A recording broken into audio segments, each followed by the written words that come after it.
The first thing you learn on night shift is that the building sounds different after visiting hours. In the day, the hospital is all footsteps and rolling carts and printers spitting paper, people talking over each other, phones ringing and alarms beeping. Even the air vents sound busy. At night it all pulls back. You start hearing the parts underneath, the hum of the lights, the intermittent clicking inside the walls, the weird groan of old pipes shifting. And if you work where I work, you hear the freezers. They don't roar or anything. They just have this low, constant grind that settles into the back of your skull. You stop noticing it after a while, until it stops. Then you notice how loud the quiet is. I work in the basement. Hospital morgue tech. 3 years now. Nights only. Most people think that would be the worst part of the hospital. It's not. ICU is worse. Pediatrics is worse. At least down here, nobody screams. Nobody begs. Nobody's waiting for news that's going to break them in half. Down here, the bad thing already happened. My shift runs from late evening to early morning. On paper, I'm mostly doing intake, cataloging, helping prep for autopsies, dealing with funeral homes. In reality, it's a lot of waiting alone in a concrete box with refrigerated drawers and fluorescent lights that never seem bright enough. I used to tell people the dead don't scare me, that it's the living you need to worry about. I don't say that anymore. The morgue is at the very end of a corridor in the oldest part of the hospital. The walls are painted the same beige they were in the 80s. They've just repainted beige over beige so many times the layers are starting to peel in curls near the floor. You badge through 2 doors to get in. First the main door to the corridor, then the heavy door to the morgue itself. The badge reader for the second door is mounted a bit too low, like whoever installed it was shorter than they meant to be. Inside, the air is always cold. Even with a hoodie on, I feel it in my fingers and the bridge of my nose. There are 3 main rooms. The first is my little office space. A desk, a battered swivel chair, a couple of filing cabinets, a sink, a computer that takes too long to boot, and a ceiling vent that rattles when the heat upstairs kicks on. The second is the autopsy room, tiled floor, stainless steel tables with drains in the middle, bright overhead lights, and a faint smell that never really leaves, even when housekeeping mops with the strongest stuff they have. The third room is the cooler. The cooler has 2 rows of steel drawers stacked 3 high, 12 on each side. Each drawer can hold 1 body, sometimes 2 if they're small, and the freezer fills up. Each drawer has a little metal frame for a name card and a handle that sticks just a little when you pull it.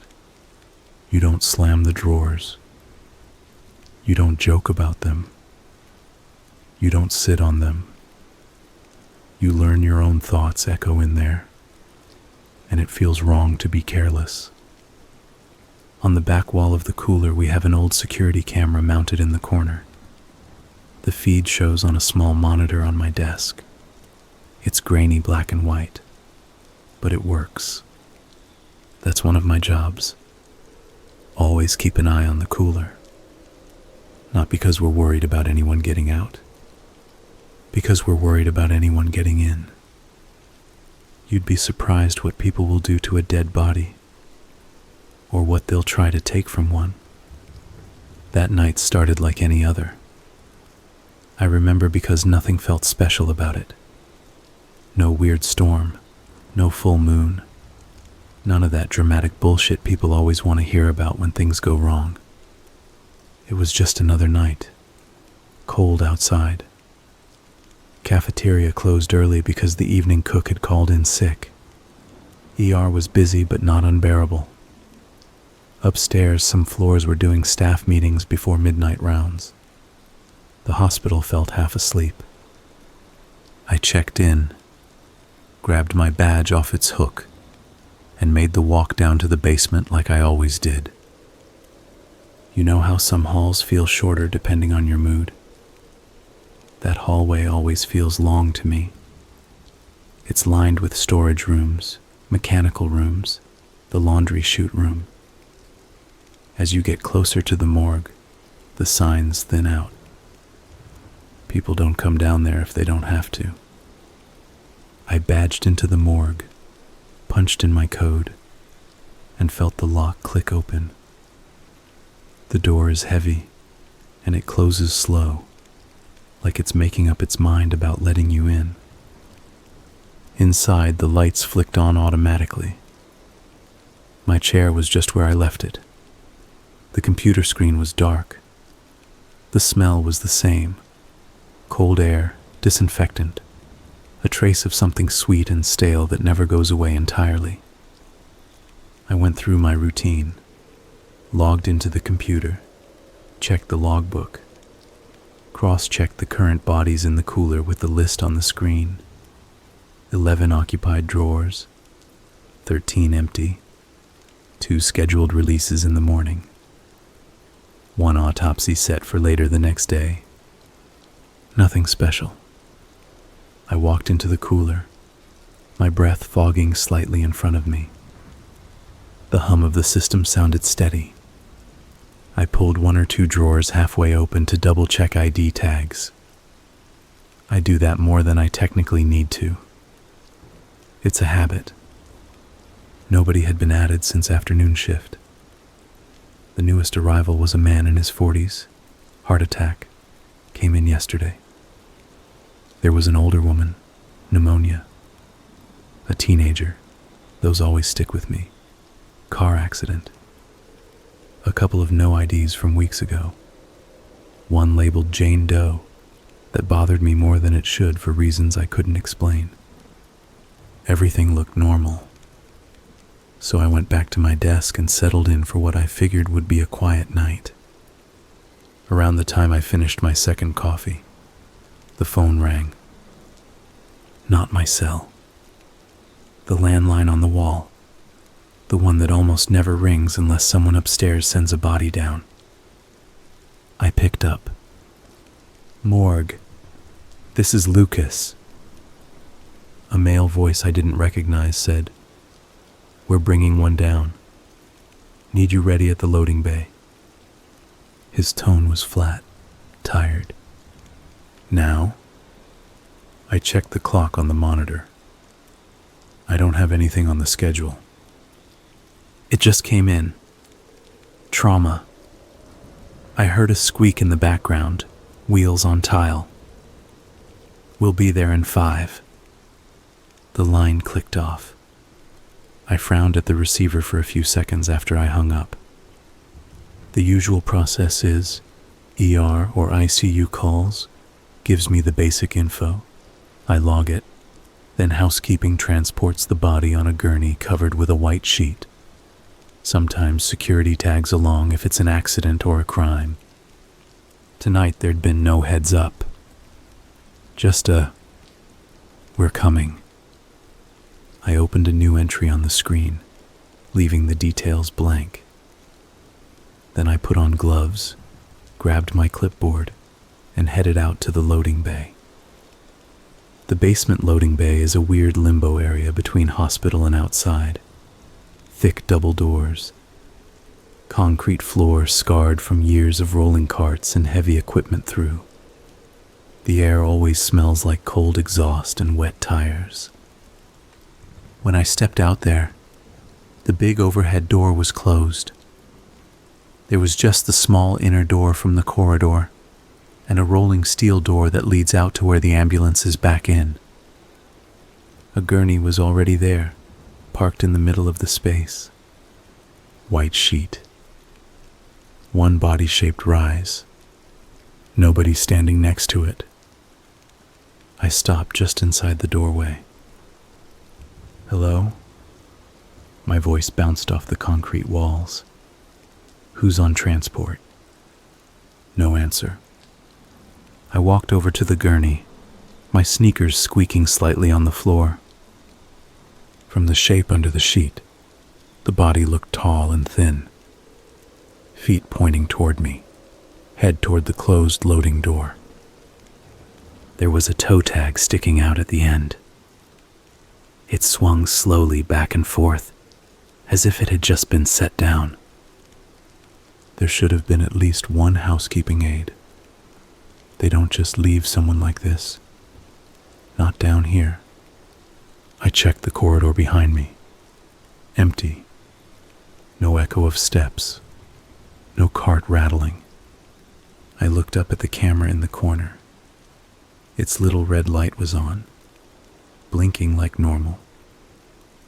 I told myself they'd probably gone to use the bathroom, or someone called them away last minute, or they'd forgotten to sign off. It happens. At least that's what I told myself.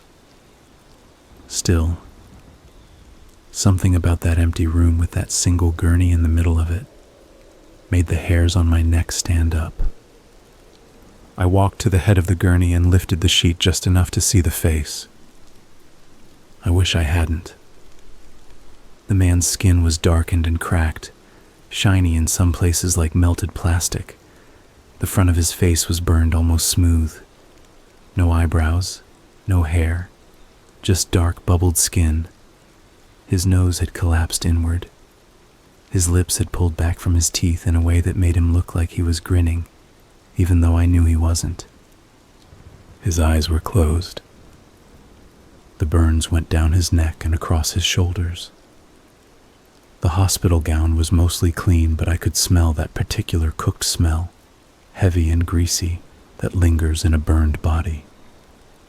It got into my throat and made me swallow hard. He looked like he'd been pulled out of a house fire.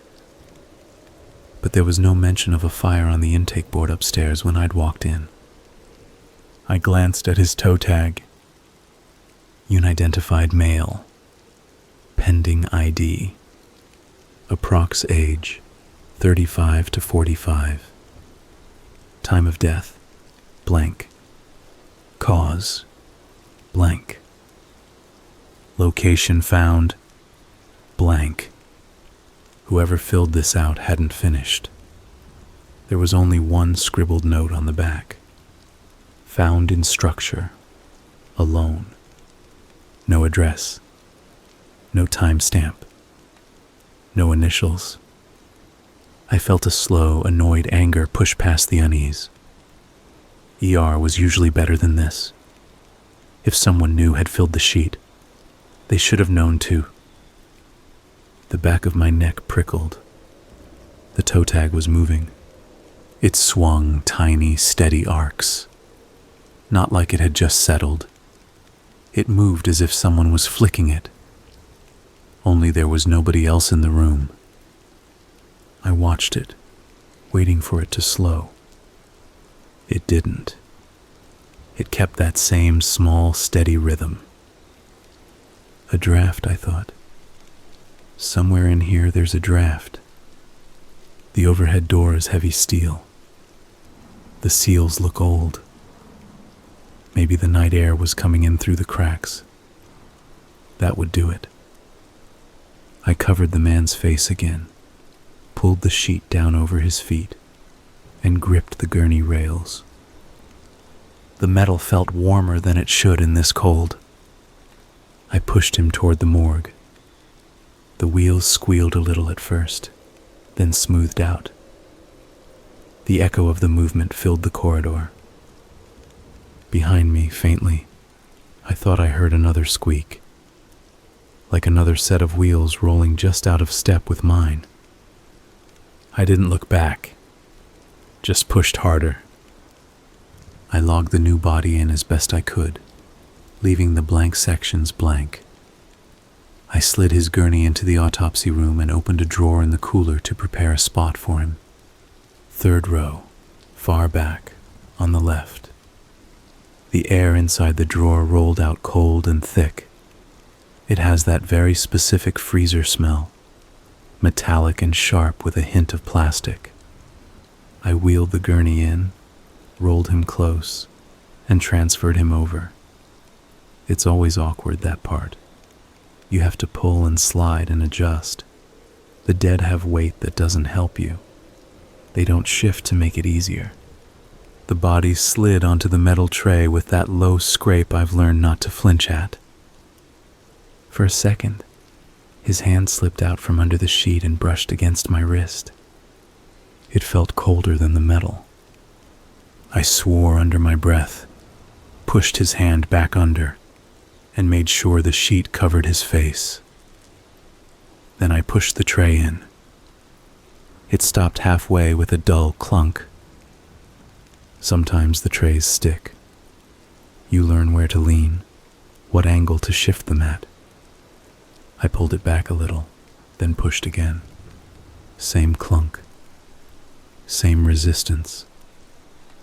I checked under the tray to make sure it wasn't catching on something. Nothing. Just the rail and the groove. I pushed harder, putting more of my weight behind it. The tray slid in a few inches, then jerked like it hit something again. I thought about pulling him out and using a different drawer, but there was no reason this one should be any different. I set my shoulder to the door, took a breath, and shoved hard. The tray slid in all the way with a sudden lurch, the momentum carrying it farther than I meant. The drawer door slammed shut with a metallic bang that rang through the cooler. Shit. Sorry, I muttered automatically, even though I knew nobody could hear me in there. Old habit. I wrote the temporary tag for the outside of the drawer. Unidentified male, burn victim. I wrote the rough age range, left the rest blank for now, stuck it into the little frame on the drawer door, pressed it in until it clicked. Then I went back to my desk. On the cooler monitor, his drawer door showed as just a rectangle among others. The camera didn't pick up small details like handwriting. The hum of the cooler sounded a little louder than before. I shook it off, sat down, took off my gloves, logged the new entry in more cleanly in the computer. It was just after that things started to feel wrong. The first thing that happened was small enough that I almost ignored it. I was flipping through the logbook, comparing dates, when I felt a light vibration under my elbow. The desk shook, just a little, like someone had bumped into it. Except I was the only one there. Then a faint rattling started. At first I thought it was the pen cup on my desk. I checked. The pens were still. The rattling kept going. A tiny, irregular sound. Metal against metal. I muted the TV in the corner of the office. I usually leave it on some channel just for human noise, and listened. Rattle. Pause. Rattle, rattle. Pause. Rattle. It wasn't in the office. It was coming from the cooler. I stared at the cooler door. The sound continued, soft but clear, like someone gently shaking a drawer handle over and over. I told myself drawers shift with temperature. They do. The cold air cycles. Things expand and contract. There are noises. That's normal. I told myself that, got up, grabbed a pair of gloves, and walked into the cooler anyway. The air hit me cold and clean. My breath puffed in front of me. The hum of the refrigeration system was steady. And from the back left, somewhere in the rows of drawers, came that soft, steady rattling.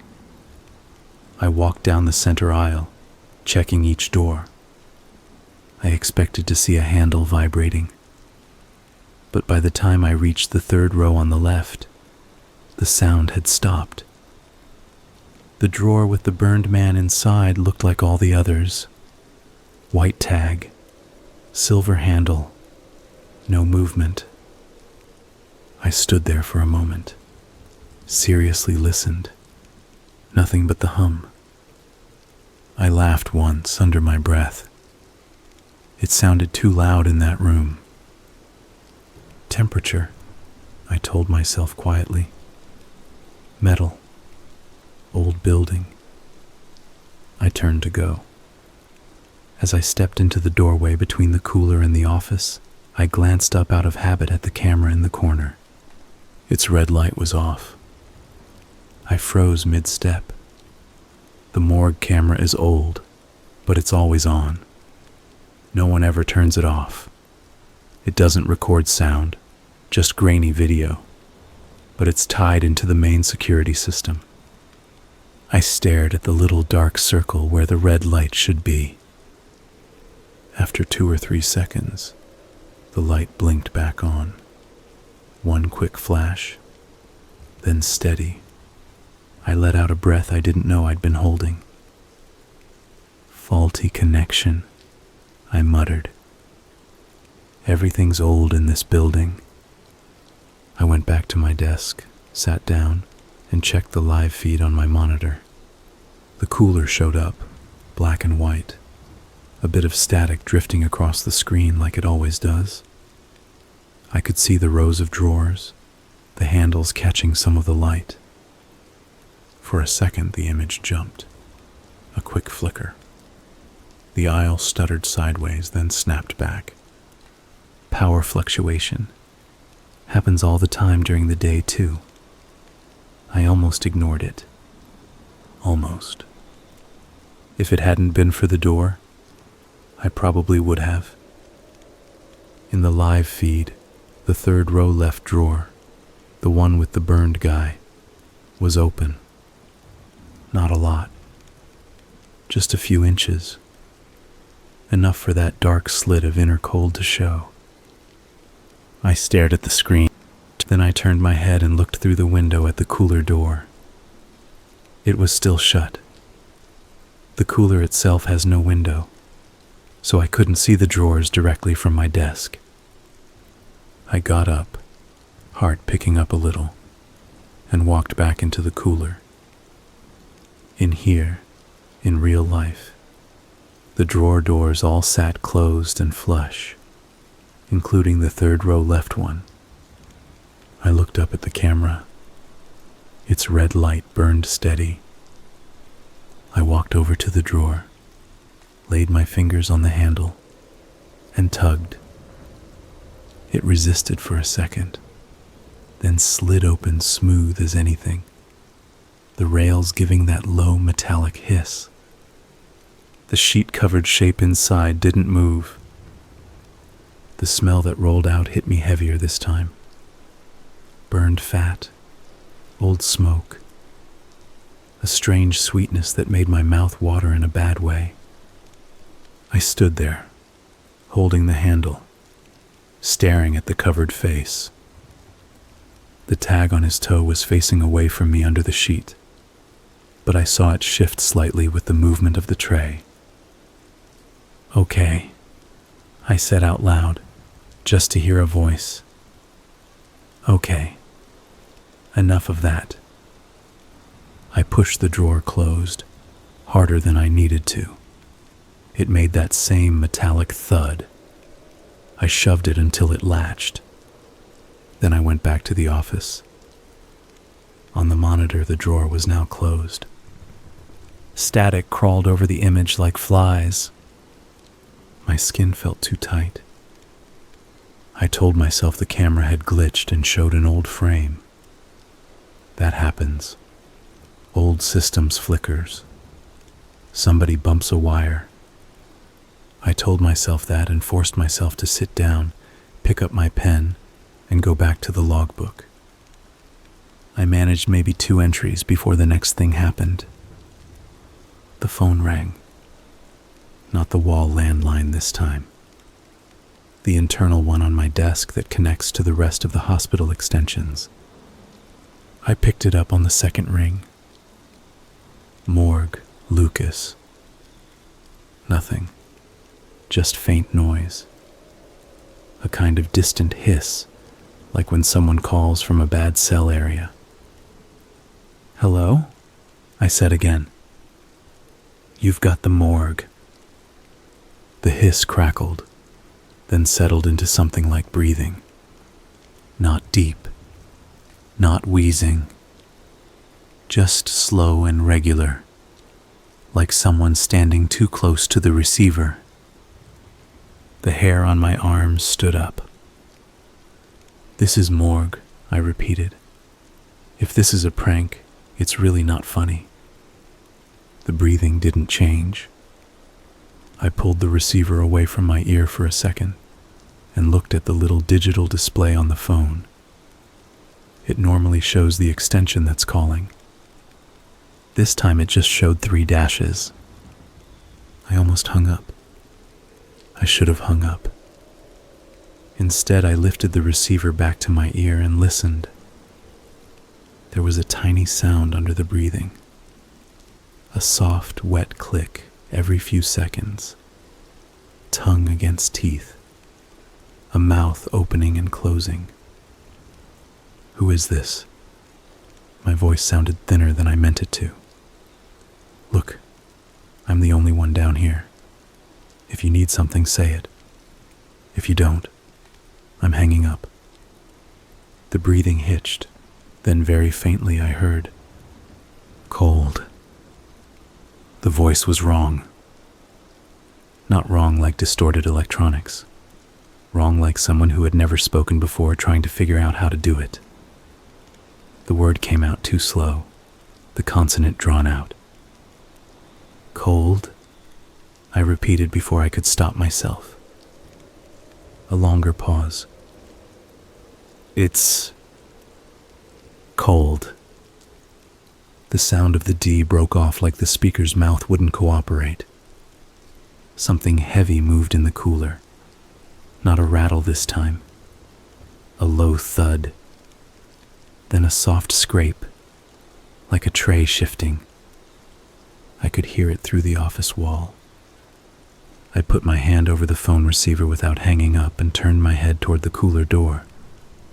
Another thud. Slightly louder. "Open." The voice breathed in my ear. "Open. It's cold." Ice crawled up my spine. I set the receiver down on the desk slowly, not on the hook, just on the desk surface, the line still open. The breathing continued, thin and steady. I grabbed my flashlight, habit, even though the lights were on, and started toward the cooler. My heart was pounding now, but my body moved like it belonged to someone else. I half expected to wake up. The cooler door handle felt almost hot in my hand from my own skin. The lights inside flicked on when I opened it.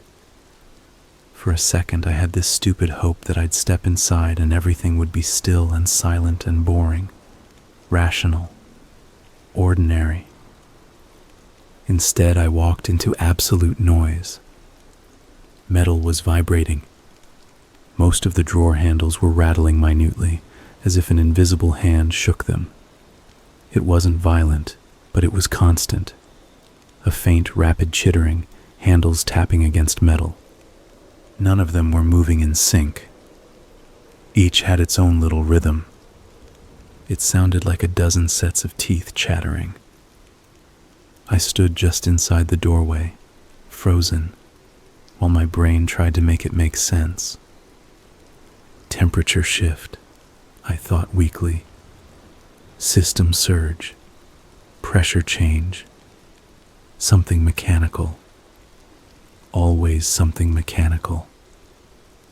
Then I saw which handle wasn't moving. Third row left, completely still. I walked down the aisle like I was underwater. The cold bit the skin under my eyes. I should have been able to see my breath, but it just melted into the air. The closer I got to that drawer, the quieter the rattling became, like the sound was pulling back from me. By the time I reached it, only 1 or 2 distant handles were still twitching. The rest hung limp. I reached out and put my hand on the 3rd row left handle. It was warm. Not body warm, not like skin, but warmer than the others. Warmer than metal has any right to be in that room. Behind me, the rattling stopped altogether. The sudden silence felt thick. My own breath sounded too loud. I pulled the drawer open. The burned man lay where I left him, covered completely by the white sheet. The shape of his face underneath was visible in the outline. The sheet rose slightly where his chest was, then flattened out. I swallowed. A dry, scratchy sound in my throat. The toe tag had shifted. It was sticking out from the side of the sheet now, not the bottom. Pulled closer to his hand. I know, with a sort of stone certainty, that I didn't leave it that way. I didn't want to touch him, but I had to. This is my job. Bodies don't move. Tags don't shift. There is always a reason. I leaned in, pinched the corner of the sheet near his shoulder, and peeled it back. His eyes were open. Burned lids pulled tight, red and glossy around the edges. The whites were bloodshot yellow. The irises had that clouded, unfocused look of the dead. But his eyes were open, staring up at the ceiling. I heard myself breathe in sharply. The sound echoed weirdly around the drawer, like I was breathing into a metal box. "Heard you," a voice croaked. Not in my ear, in the cooler. I jerked my head up. For a second I thought someone was behind me. My brain preloaded an image of some asshole from maintenance leaning against the wall and laughing, a walkie-talkie in hand, pulling the worst prank on the worst possible person. But there was nobody there. Just rows of drawers, camera in the corner, light buzzing. My eyes went back to the body. The burned man's mouth was open a fraction more than it had been. The toe tag lay on his chest now, resting over where his heart would be. The string was wound around his wrist, not his toe. I hadn't retied it. My vision tunneled. It felt like the entire room had tilted a few degrees, but I wasn't sure which way. "Okay," I said, my voice sounding very far away. "All right, that's enough." I yanked the sheet back over his face, losing my grip twice with how bad my hands were shaking, and shoved the drawer closed. It hit the frame and bounced. I shoved again, harder, until it latched. As I stepped back, the lights in the cooler flickered. Once, twice. The hum of the refrigeration unit stuttered, then steadied. Behind me, in the office, I heard a faint voice coming from the phone I'd left off the hook. Cold. I walked out of the cooler, shut the door, and locked it. Then I picked up the receiver and slammed it down so hard the plastic cracked. I told myself to call security. That was my first thought when I could think again. Call security. Call someone. Anyone. Tell them there's a problem with the camera. Tell them you think someone's been messing with the drawers. Tell them you heard someone breathing on the line.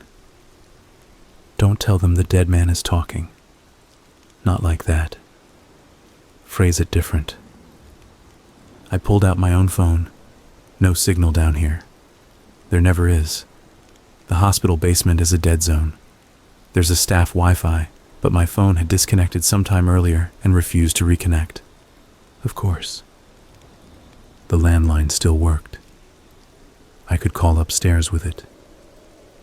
I looked at it sitting there on the wall, the cracked plastic at the base where I'd slammed it. I thought about lifting it and hearing that breathing again. Instead, I went to the computer. I opened the security software, the part that lets me check feed logs for the cooler camera in case we have a break-in. It's clunky and old. The interface looks like it was built in the early 2000s and never updated. I clicked back to 10 minutes ago and let it play. The recording showed the cooler, steady, a bit of static here and there, rows of drawers. After a moment, I saw myself walk in, tiny figure in black and white, moving down the aisle. I saw myself pause at the third row left drawer. I saw myself pull it open. From the angle of the camera, I couldn't see inside, just the side of the drawer, my shoulders, the top edge of the tray. I watched myself freeze. I knew what I had been looking at. I remembered the burned man's open eyes. But my face on the screen didn't look shocked. It looked blank, empty, like I was standing there, not thinking anything at all. I watched myself lean closer. I watched my lips move. There was no audio, but it was obvious I was saying something. Not just one word, a sentence, maybe more. The me in the video nodded slowly. Once, twice, like I'd heard something and agreed with it. Then I pulled the sheet over whatever I was looking at and closed the drawer. I watched myself walk out of the cooler, close the door, walk back into the office. Then, on the recording, I stopped. I should have sat down. That's what I remembered doing. Sitting down hard in my chair, hands shaking. But the me on the screen just stood in the doorway, half in the office, half in the cooler hall, staring at something off to the right that the camera couldn't see. My head tilted slightly, like I was listening. My mouth moved again. Then, without another hesitation, I turned around and walked back into the cooler. I watched the door swing shut behind me. The feed continued. 5 seconds. 10. 20. Nobody came back out. On the timeline at the bottom of the screen, the little marker kept moving forward like nothing strange had happened. My own hands, real me, at the desk, rested on the keyboard in front of me. I could see them. I could move them. I flexed my fingers just to prove they were mine. In the security recording, the cooler door stayed closed. The image glitched once. Just a twitch. A few frames of static. When it cleared, the third row left drawer stood open a few inches. The rest of the recording from then on showed the empty aisle, that one open drawer, and nothing else. I checked the timestamp. According to the system, that part of the footage was from a full 37 minutes in the future. I checked the bottom right corner of my desktop. The times matched exactly. I was watching something that hadn't happened yet. I stared at the screen until my eyes watered. Then I stood up so fast the chair rolled back and hit the wall behind me. "No," I said out loud. It sounded pathetic. "No, not doing this." I unplugged the monitor. The screen went dark. The feed cut off. The cooler door behind me hummed quietly. I stood there with the unplugged cable in my hand, breathing like I'd just run up a flight of stairs. You don't get to throw away your job because your brain has decided to put on a horror movie, I told myself. You don't get to scream and run out and never come back. That's not how life works. Also, if this is something real, you do not let it play out while you hide your head in your hands. Somebody has to see it. The thought made me feel sick. I plugged the monitor back in. The screen flickered, then came back. Live feed. Cooler. All drawers closed. The little recording timeline at the bottom jumped to the current time. The earlier glitch was still there, 37 minutes ahead. So it wasn't just a weird live feed bug. It was saved in the log now. I minimized the program and called up a blank document instead. Typed in my ID, the current time, and the words, "Something is wrong in the cooler." The phone rang again.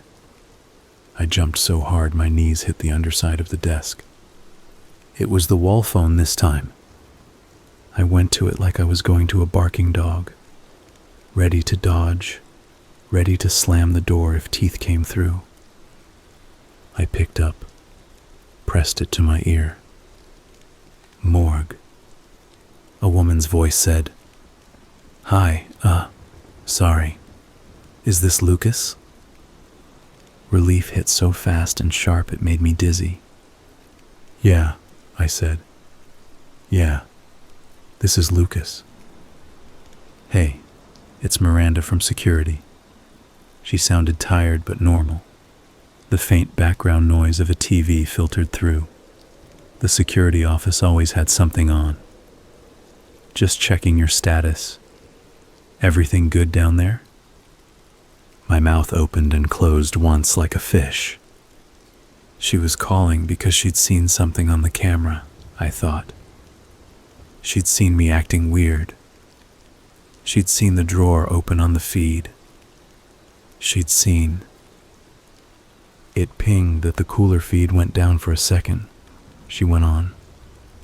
"We got a little log message. It's back up now, but I have to check in when we get alerts. You doing okay?" The question came out light, joking. Just a coworker talking to another coworker. I grabbed onto that normal tone like a rope. "Yeah," I said automatically.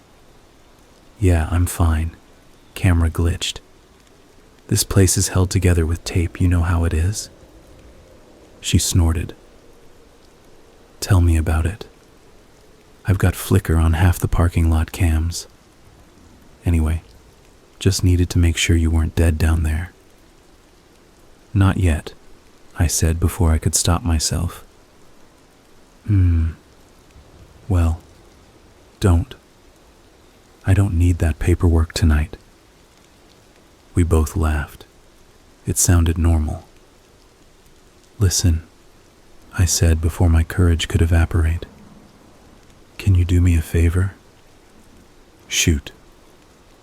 "Can you pull the last, I don't know, 20 minutes of footage from the cooler cam and see if you notice anything weird?" There was a pause. Keys clacked in the background.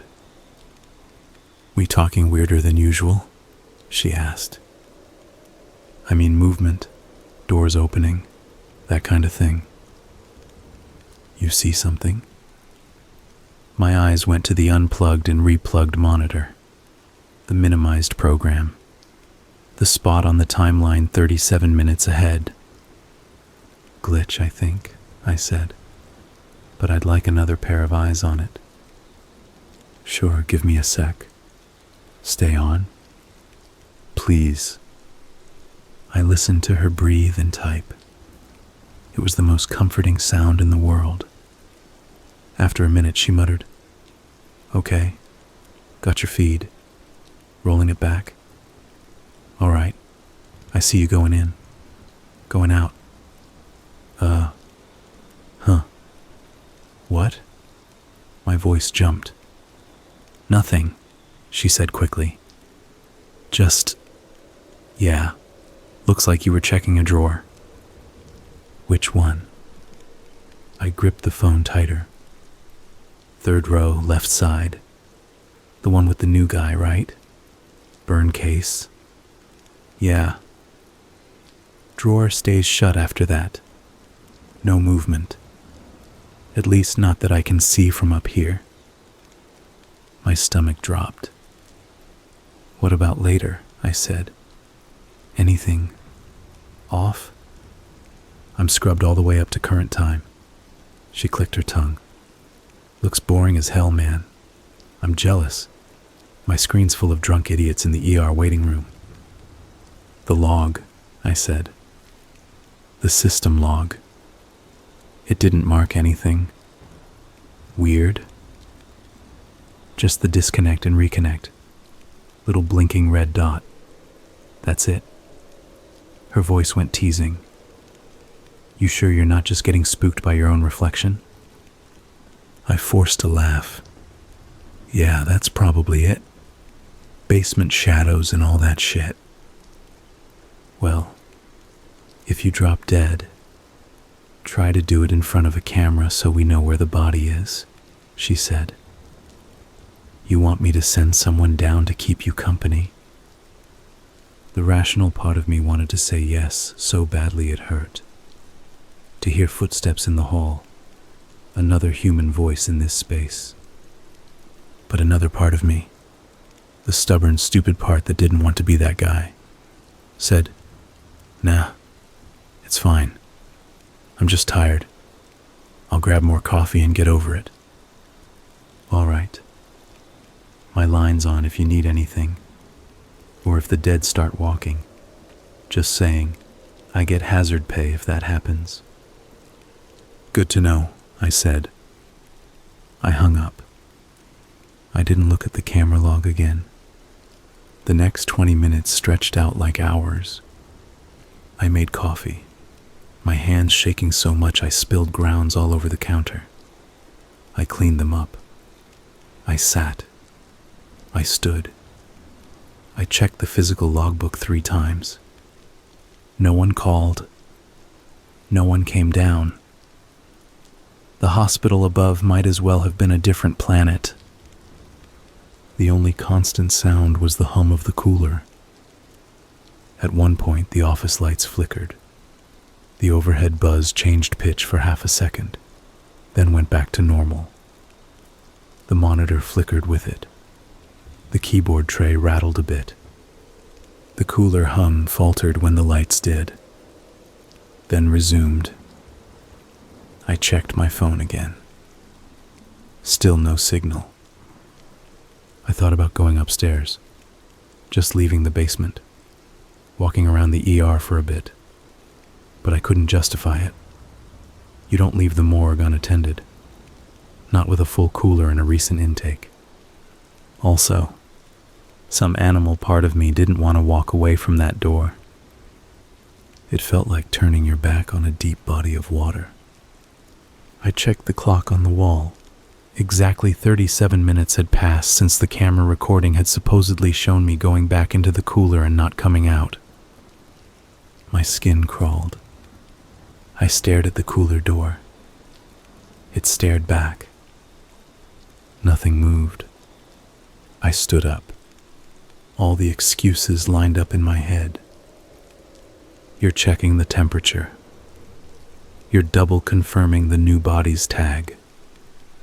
You just want to prove to yourself that the drawer is closed.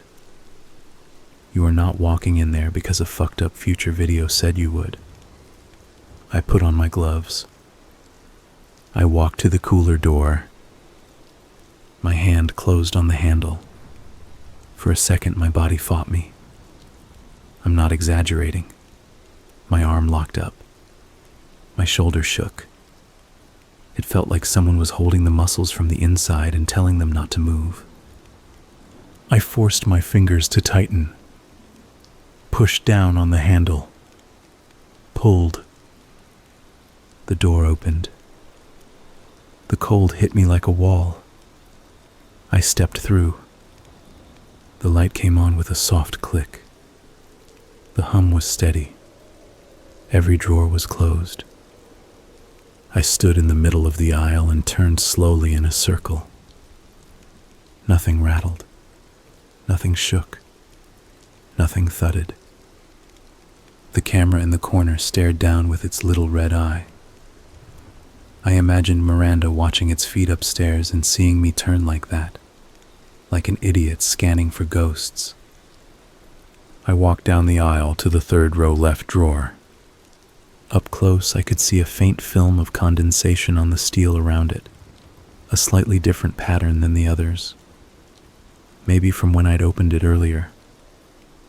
I put my hand on the handle. It was cold. Normal cold.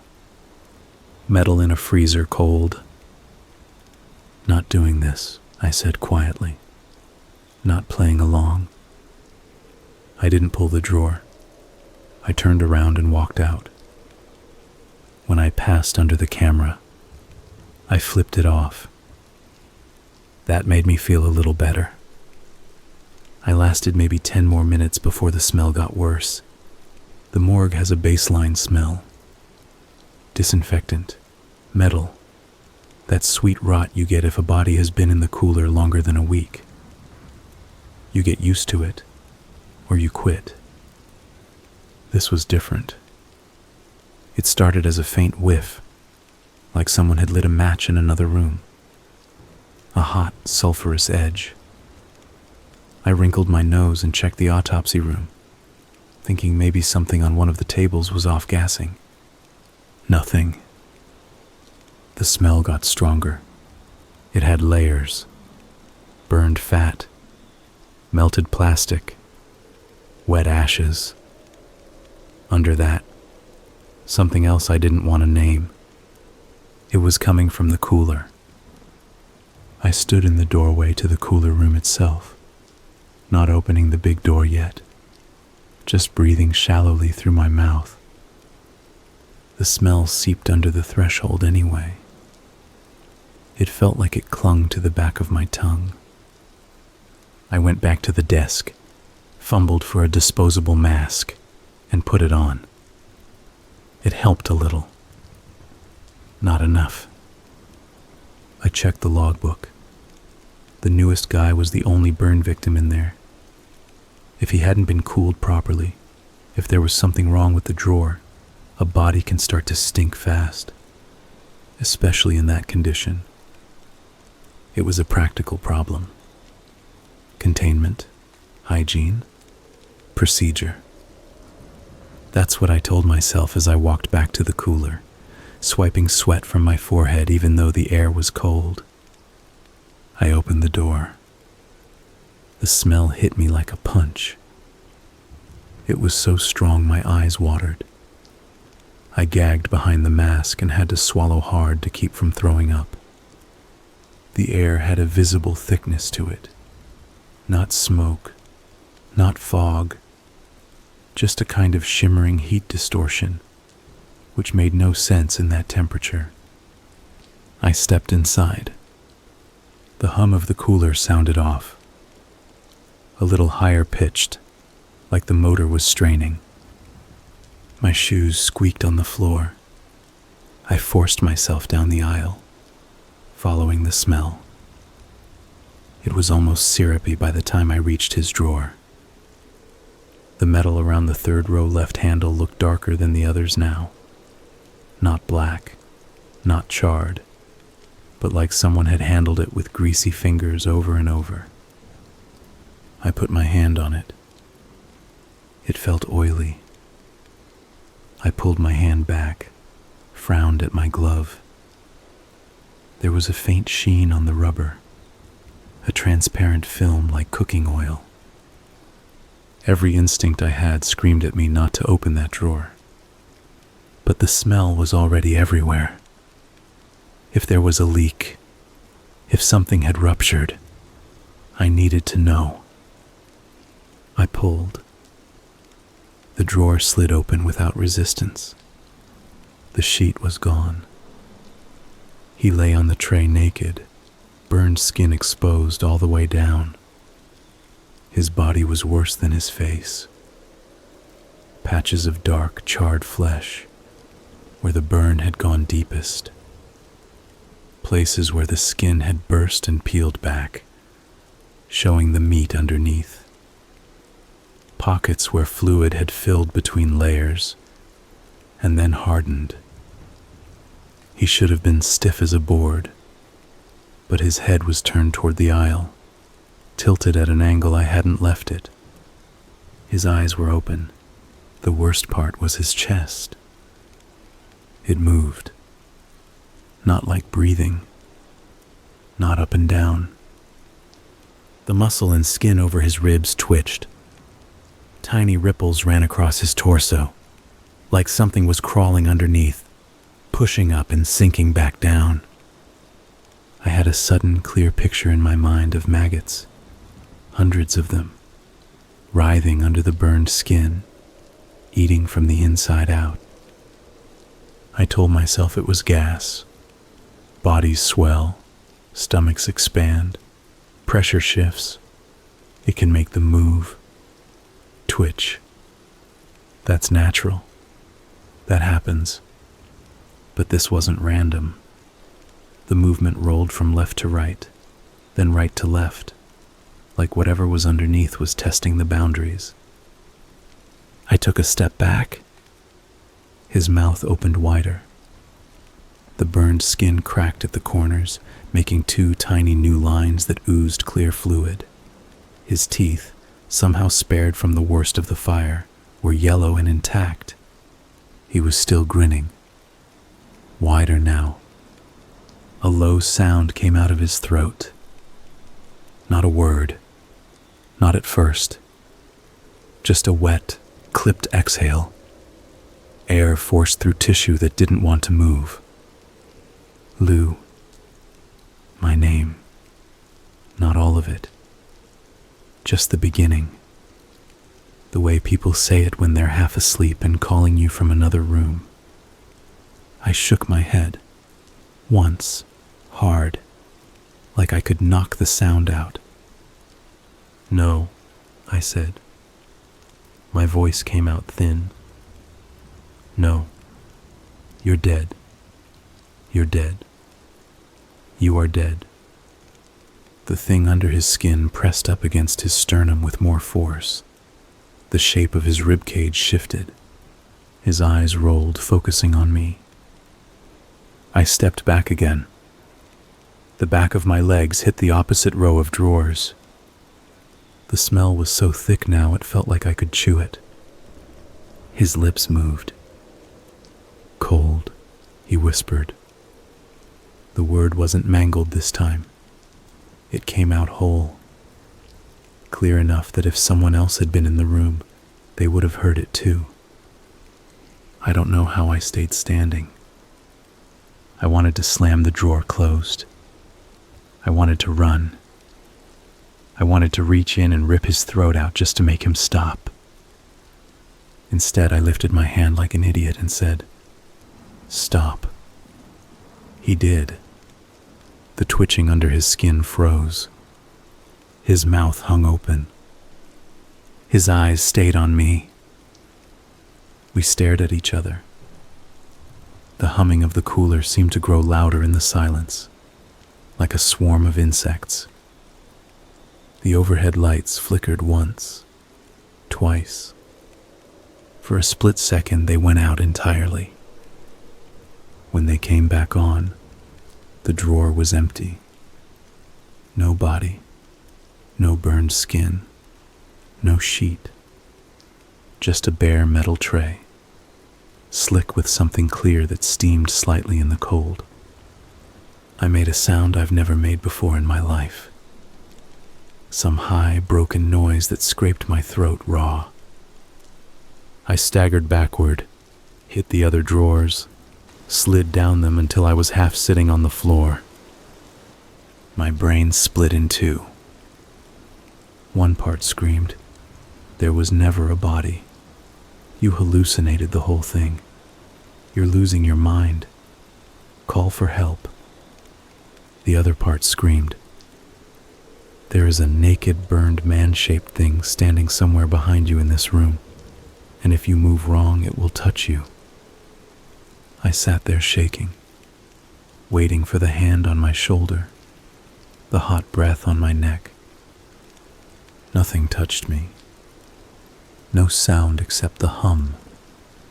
After what felt like a long time, I forced myself to look down the rest of the aisle. The other drawers sat closed, their labels white and neat. No door hung open, no sheet dragged. My eyes darted up. The camera stared back from the corner. I pushed myself up on numb legs and forced myself to look into the empty drawer again. It was empty, except the toe tag lay on the tray. The string had been tied into a neat loop, like a bracelet. The paper tag, now damp and puckered, had new writing on it. Not printed, handwritten, in dull gray strokes, like someone had used ash instead of ink. I leaned in, squinting.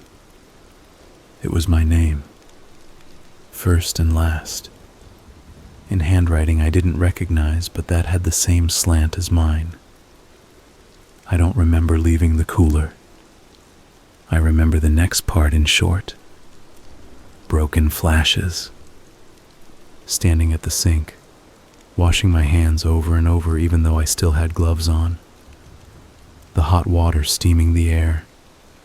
My reflection in the stainless steel backsplash looking stretched and wrong. The logbook open to a blank page. My hand hovering over it with a pen I couldn't bring myself to press down. The TV in the corner, still muted, showing some late-night commercial with people in bright colors smiling too wide, their mouths opening and closing without sound. The hum. Always the hum. At some point the landline rang for a third time. I almost didn't answer it, but the thought of letting it ring and ring, of that sound filling this space, felt worse than whatever might be on the other end. I picked up. "Morgue," I said. It sounded like someone else speaking through my mouth. There was a pause. Then something crackled, closer to static than anything else. It smoothed out into the sound of the hospital overhead intercom, distant and echoing, like it was being played near a mic. A voice came over it. "Code Blue, ICU, room." The words cut off with a sharp click. Then I heard a different sound, one I knew too well. The scrape of wheels on tile, a gurney rolling. It wasn't in the phone. It was in the hall. "Hello?" I said into the receiver. "Who's there?" The wheels squeaked. Closer. Slower than a normal push. Like someone was dragging the gurney instead of rolling it. The corridor lights outside my office door seemed to dim, shadows thickening at the far end. I set the phone down gently without hanging up, letting it rest against the wall, the cord stretching. My heart hammered so hard I could feel it in my gums. I stepped to the office doorway and looked out into the hall. At the far end, just past the turn toward the laundry chute room, something moved. A gurney. No one was pushing it. It rolled forward a few inches, stopped, rolled again, like someone gave it little invisible shoves from the back. Each time its wheels squeaked, the sound crawled up my spine. The fluorescent lights in the corridor buzzed louder. One of them flickered, making the shadows strobe. The gurney stopped about 10 feet from me. The sheet covering it was grayish in this light, thin, stained around the edges. The shape underneath wasn't right. It was too thin in some places and too swollen in others, like a badly stuffed mannequin. The smell hit then. Burned fat. Ash. Under that, the copper tang of blood. The sheet rose slightly at the head, like someone had taken a breath underneath. "Stop," I said, my voice cracking. It stopped. We stayed there like that. Me in the office doorway, the gurney in the hall. No sound but the hum, the lights, and somewhere far above, the muffled squeak of hospital life. I had the irrational urge to look back into the cooler, to make sure all the drawers were still closed. But I didn't dare take my eyes off the gurney. "Who brought you down here?" I asked. My voice sounded calmer than I felt. "Why are you unsupervised?" "Nothing." The sheet twitched near the feet. A small, sharp movement, like a jerk. One of the corners of the sheet at that end slipped off. A burned, blackened foot stuck out. The tag looped around its ankle. I saw my name written on it. Not in ash this time. In thick, dark red. Everything in my body wanted to run. Back into the office, shut the door, push the desk against it, crawl under the table and stay there until daylight.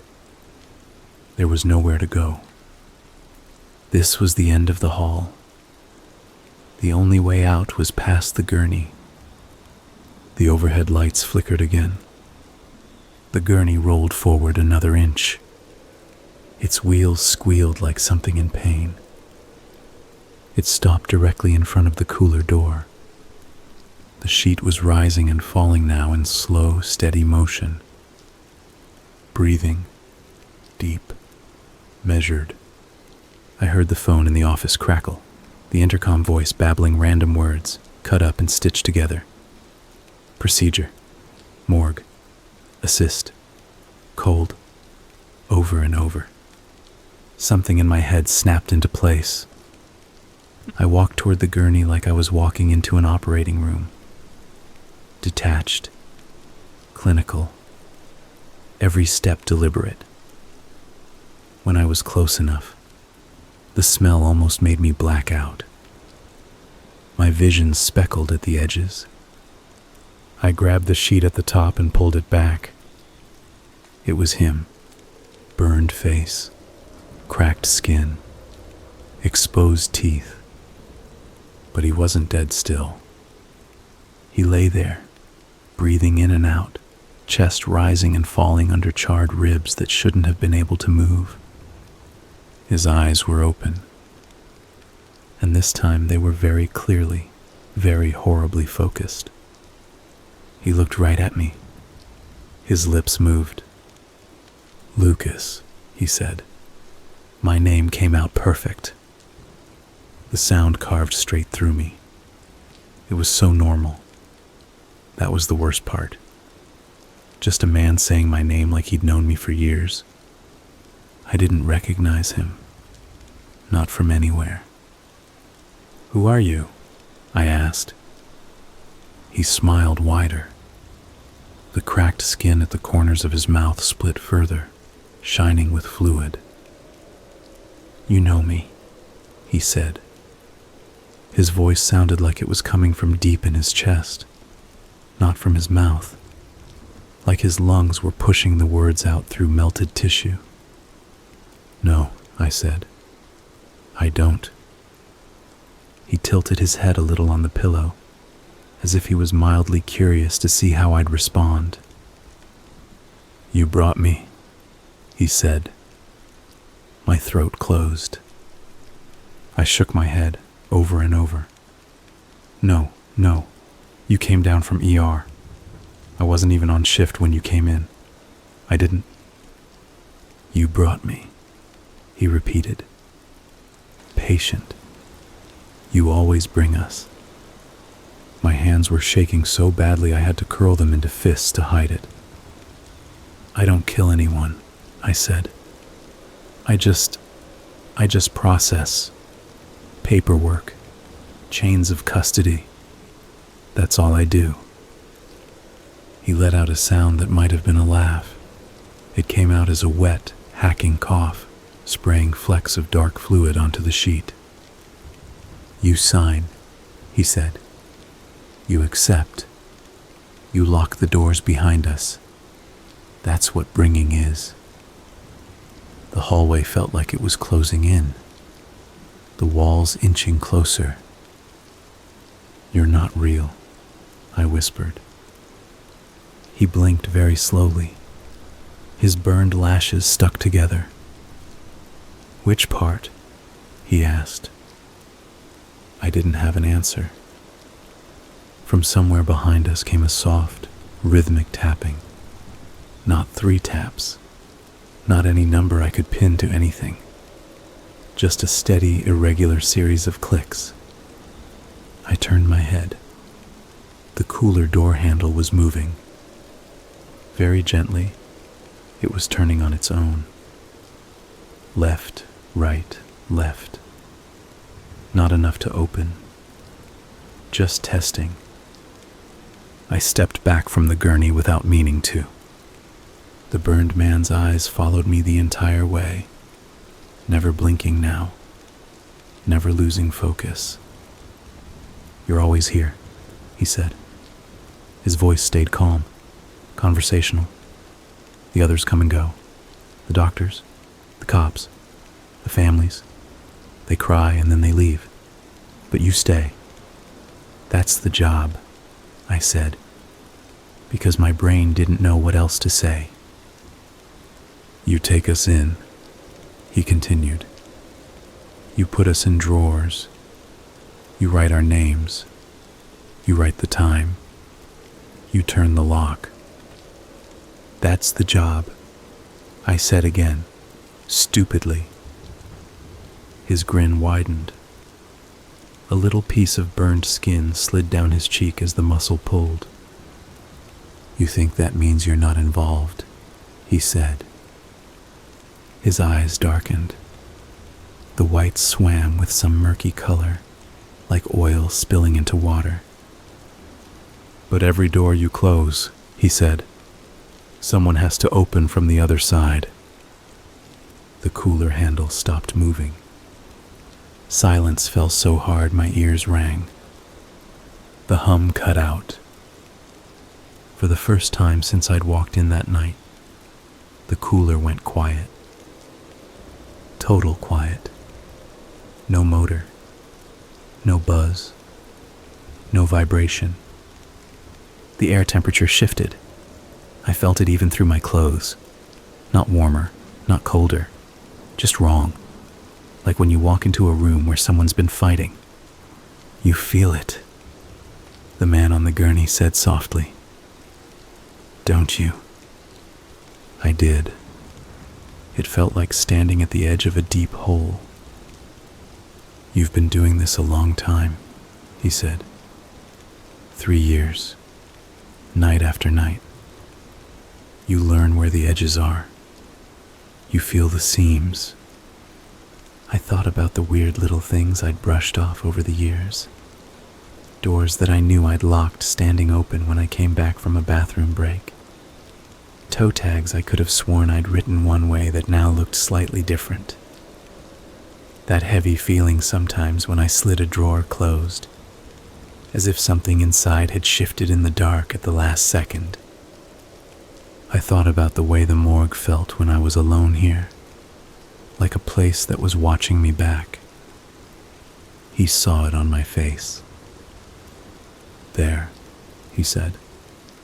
"Now you're listening." Something inside the cooler thumped, not like a drawer slipping a little.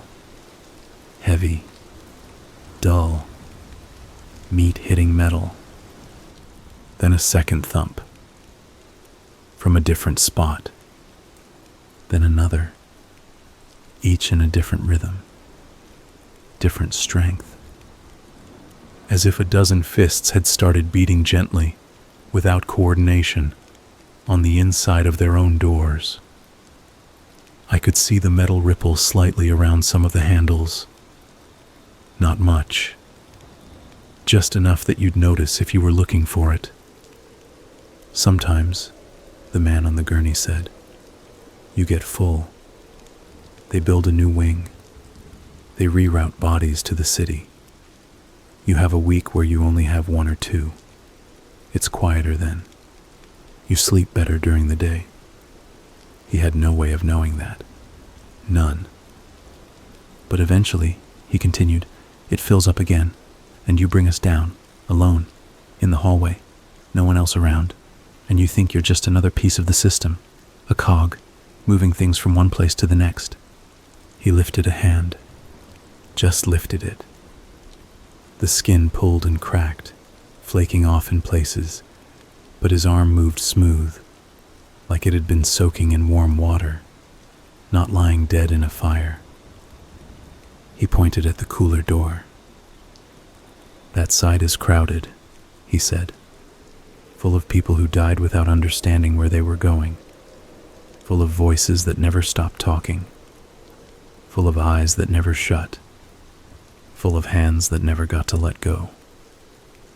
The thumping in the cooler got louder. One of the handles jerked inward with enough force to rattle. I thought of all the bodies in there. The teenager from the car accident, the old woman from pneumonia, the Jane Doe no one came for, the unnamed man who'd been shot twice in the chest and left in a parking lot. All of them. All in there. All behind doors I'd closed.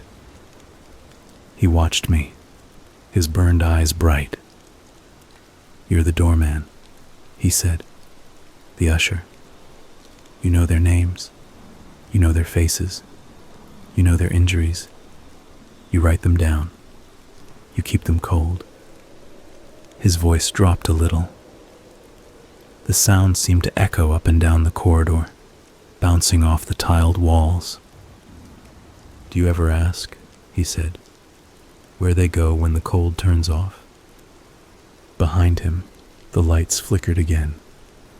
One of the bulbs popped with a tiny crack and went out, leaving us in a harsher, uneven light. The cooler door handle gave a sharp jerk. Aren't you curious? He asked. Yes, I heard myself say. Honest. Bare. Yes. His grin changed. Something like kindness flickered across his burned features, twisted and terrible. Then open it, he said. I wish I could tell you I refused. I wish I could say I ran upstairs, burst into the security office and dragged Miranda down to see what was happening so it wasn't just my word. I wish I could say I called a code, filled the hallway with staff, watched their faces shift when they heard him speak. I didn't do any of that. I walked to the cooler door. I knew what it meant. I understood fully that nothing good could come from it. I'd watched enough bad horror movies to know this is the part where everyone in the audience yells at the screen. But I walked there anyway. The handle was slick and warm under my palm. Sweat or something else. The thumping had changed rhythm. It wasn't desperate. It wasn't panicked. It sounded like a knock you'd give a familiar door. Polite. Hey, I'm here. Let me in. Behind me, the burned man's breathing stayed steady. In. Out. The phone in the office crackled nonsense sounds, bits of overhead announcements, laughter with no source, a heart monitor beep, far away. My own heartbeat slowed, weirdly, like my body gave up on panic. You're going to see it anyway, he said softly from the gurney. Sooner or later, Lucas. Might as well do it on your feet. I pushed down on the handle and pulled. The cooler door swung open, the cold spilled out. The lights inside were off. Darkness pooled between the rows of drawers, thick and deep, out of place in such a small space. My eyes tried to adjust but couldn't lock onto anything. It was like looking into water. The thumping stopped, all at once. The hum stayed silent. The air rolling out of the cooler changed as it touched my face. It didn't feel cold anymore, or warm. It felt like nothing. For a second I thought I saw movement in there. Not clear shapes, just a shifting, like the shadows were rearranging themselves. "Come on," the burned man said behind me. "Do your job." I let go of the doorframe and stepped inside. The darkness swallowed me just past the threshold. I turned, meaning to look back at the hall, at the gurney, at the office. There should have been light behind me outlining the doorway. There wasn't. The door was gone. My hand met smooth wall when I groped for it. The smell of burned meat faded, replaced with something else, cleaner, but sharper, like hospital antiseptic, turned up too high. I put my hands out in front of me and shuffled forward. The floor under my feet felt wrong. Not tile, not concrete. Something softer, not quite flesh, not quite rubber. It gave a little under my weight. I didn't want to think about it. I walked anyway. The space stretched on farther than it should. The cooler is just a room. You can cross it in 12 steps. Here, I walked longer. The sense of the rows of drawers around me stayed somehow. I couldn't see them, but I felt their presence, that arrangement, like organized shelves in a dark warehouse. Only I knew that behind each door there wasn't just a body. There was an entire life, compressed and boxed.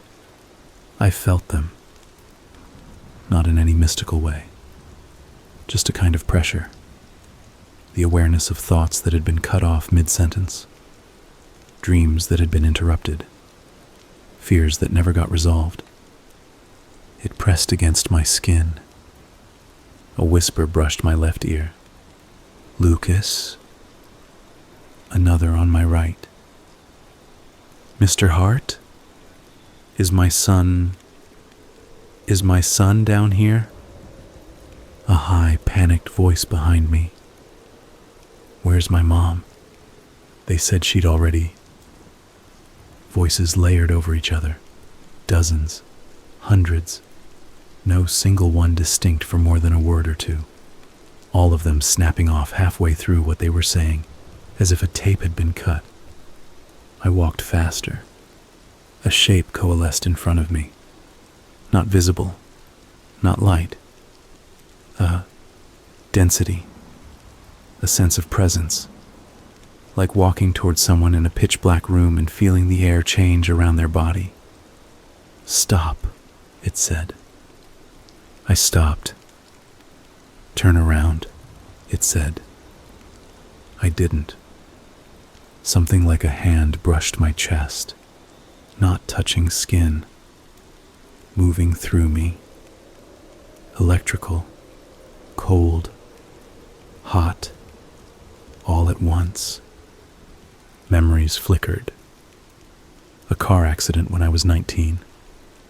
A red light I should have seen. The crunch of metal. The sudden slam of airbag. The sound that came from the other car. I'd buried that deep. Told myself for years it wasn't really my fault. That the other driver had been speeding. That the road had been slick. That the light was yellow when I entered the intersection. The memory here played different. I saw my own hands on the wheel, saw the phone glowing in the cup holder with a new text, saw my eyes flick there for just a second.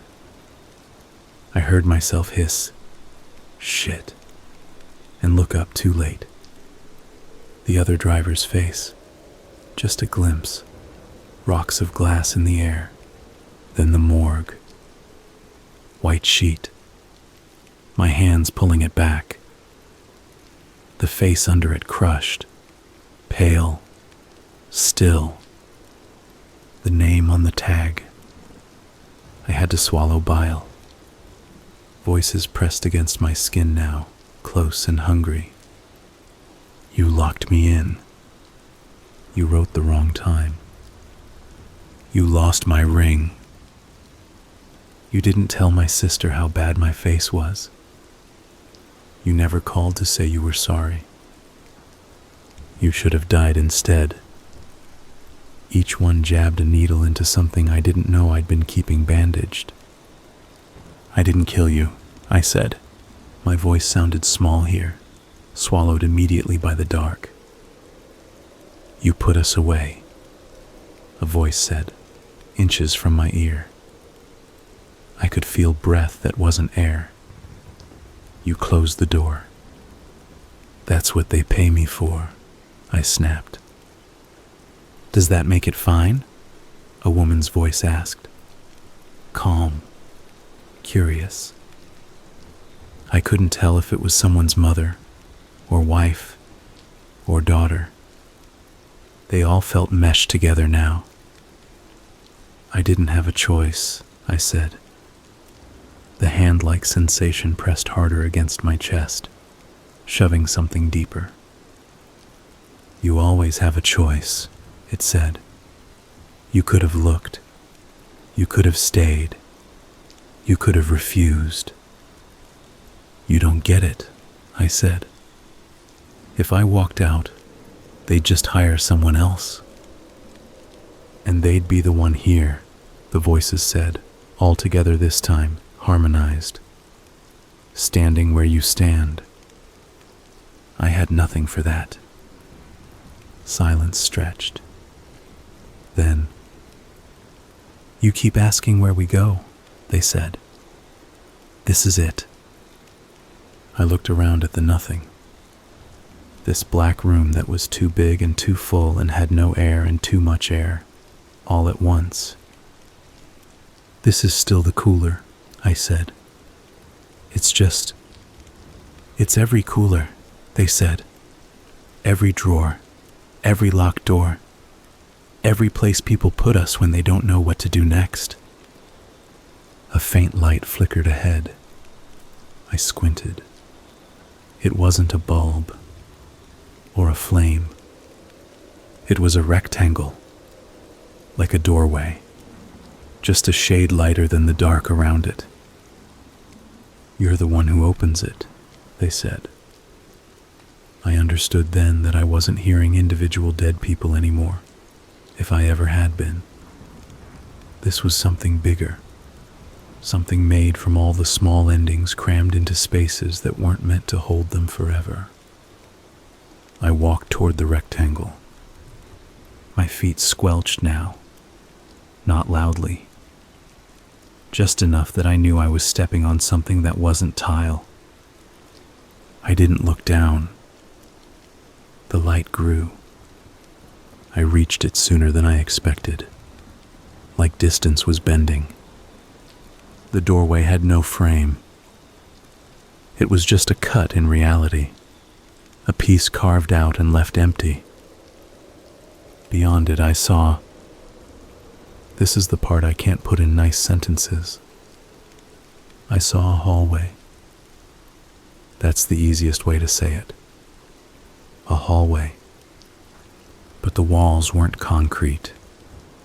They weren't painted. They weren't anything human hands had built. They were made of drawers, floor to ceiling. No labels, no handles. Just smooth metal faces, thousands of them, stretching down into forever. The air in there was colder than any freezer. But it wasn't the temperature that made me shiver. It was the noise. Not loud. Not at first. A soft, constant shifting. Like a million people rolling over in their sleep at once. The sense that behind every panel, something was waiting, not resting, not at peace. Waiting. For what, I didn't know. Someone moved on the far side of the hallway. A figure. Tall, thin, dressed in what looked like a hospital gown. Skin burned dark and cracked. The man from my cooler. He stood there miles away, yet only a step, watching me. He lifted one hand in a short, almost shy wave. Behind him, further down the endless drawer-lined hall, other shapes moved. Some looked like the bodies I'd seen. Others didn't.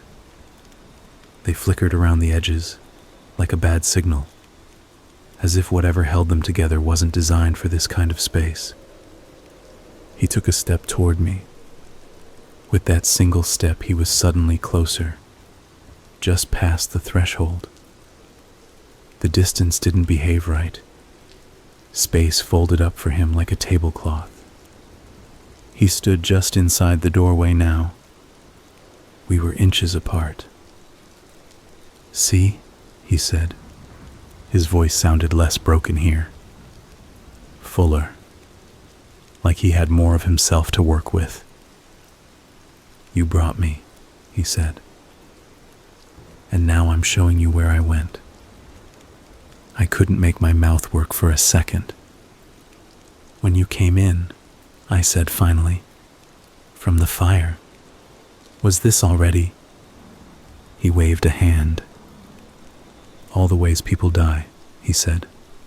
"The fire, the crash, the bullet, the bed with the tubes, the rope, the water. They're all just doors to this hallway." "Why show me?" I asked. "Why tonight?" He smiled. "You've been here so long," he said, standing by the cold door, writing things down, pretending you're just a clerk. He lowered his voice. "You're more than that," he said. "They built this place. You work here. You walk between the drawers. You see us all." "So?" I whispered. "So," he said. "We need someone on this side who knows how to open things." Behind him, drawers shifted. Just a little. Like they were leaning in to listen. "I don't want this," I said. He tilted his head. He touched my chest with one finger. My heart stuttered. Memories flared again, not just of the accident, but of every quiet compromise. Every time I'd looked the other way when a doctor miswrote a time of death.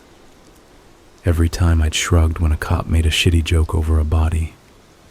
Every time I'd written unknown when someone's name was right there in their belongings, but no family had come, and it was easier to stick with the system.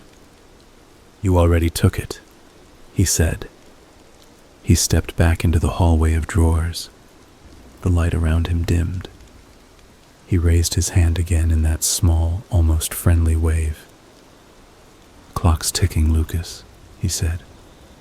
"Night shift doesn't last forever. They're going to need someone on the other side when yours ends."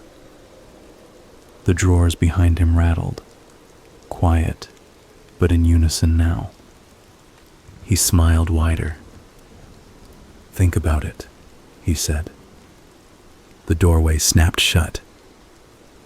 I was back in the cooler, lights on, hum roaring in my ears as the system kicked back in.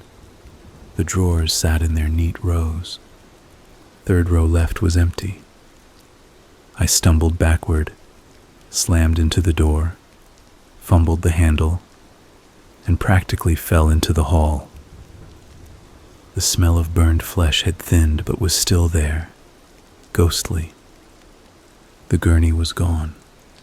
The phone in my office was off the hook, dangling by its cord.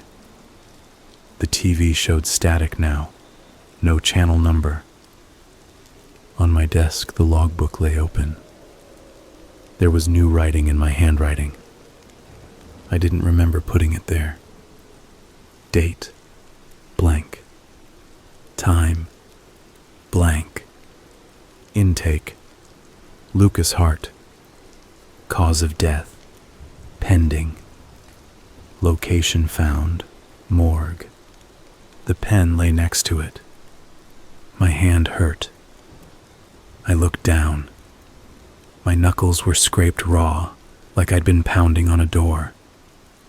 I didn't quit that night. I finished my shift. I closed the cooler door. I checked the other bodies. I cleaned the autopsy room. I filed the logs. I even answered the phone when Miranda called down at the end of her shift to joke about surviving another one. I answered like nothing had happened. Because what else was I supposed to do? Go upstairs and tell them the cooler had showed me a hallway made of drawers, and a burned man had given me a job offer on the other side.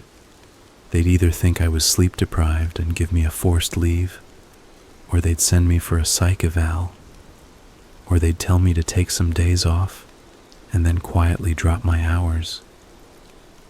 And none of that would change the fact that the cooler door was still there, humming. That when I walked past it now, I could feel, more clearly than ever, the pressure of everything behind it. I drove home in the early morning light feeling like I'd walked out of a different world. On the way, I passed the intersection where I'd had my accident years before. I hadn't driven that way in a long time. I don't know why I chose that route. The stoplight hung there, green. For a second, I could have sworn the crossing light, the one for pedestrians, flickered the word, walk, in a different pattern. A little stagger, a little hesitation, like a heartbeat. I kept going. I slept, badly. When I came back the next night, the morgue looked the same. Same beige hallway, same cold air blast when I opened the door, same hum. The burned man wasn't in the logs anymore. No record of his intake, no tagged drawer. Miranda swore up and down that we'd had a quiet night after my shift. No new bodies, no fires in the city. As far as the hospital was concerned, he'd never been here. But when I checked the cooler camera logs, there was one file with a timestamp matching that night. It was corrupted. The thumbnail showed nothing but static. I didn't click it. Since that night, small things have been changing. The hum of the cooler has a different undertone now.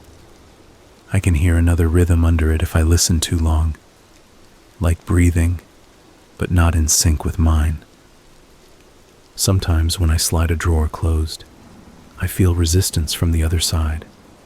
Not physical, just a sense, like someone's hand pressed to the inside of the metal, palm to palm with mine, separated by 2 inches of steel. The toe tags sometimes have smudges on them now before I write anything. Pale gray lines. When I hold them at the right angle, I swear I can see words in them. Not English, not anything I know, just the faint shape of language, wanting to be read. I'm more careful when I write names. I make sure I get the spelling right. I double-check times of death. If a doctor scribbles a time that I know isn't accurate, I ask. I make them look at me when they answer. I watch the families when they come down for viewings. Before, I'd stand in the background, anonymous, just the guy with the key. Now I see the way their eyes track every movement I make, how they watch the door when I close it again, how some of them, the ones who've lost more than one person, flinch a little at the click of the lock. I still work nights. I still walk that long beige hallway. I still badge through both doors. I still put on my gloves and check the drawers. But I don't say, the dead don't scare me anymore. I don't say, it's the living you need to worry about. Because I know now that the dead are still very interested in what we do here. They're not gone. They're waiting. And one night, when my own heart decides it's done, when my own breath goes flat, when some kid on a different night shift writes my name on a tag and slides me into a drawer, I know what's on the other side of that cold. A hallway of drawers. A burned man with my file in his hand. A job offer I won't be able to refuse because I already accepted it in a basement at the edge of morning when I opened the door and stepped into the dark. Until then, I do what I've always done. I come in. I turn on the lights. I listen to the hum. I write the names. And every time I close a drawer, I feel all of them, just behind the metal, pressing a little closer, waiting for me to finish my shift and clock in for the next one.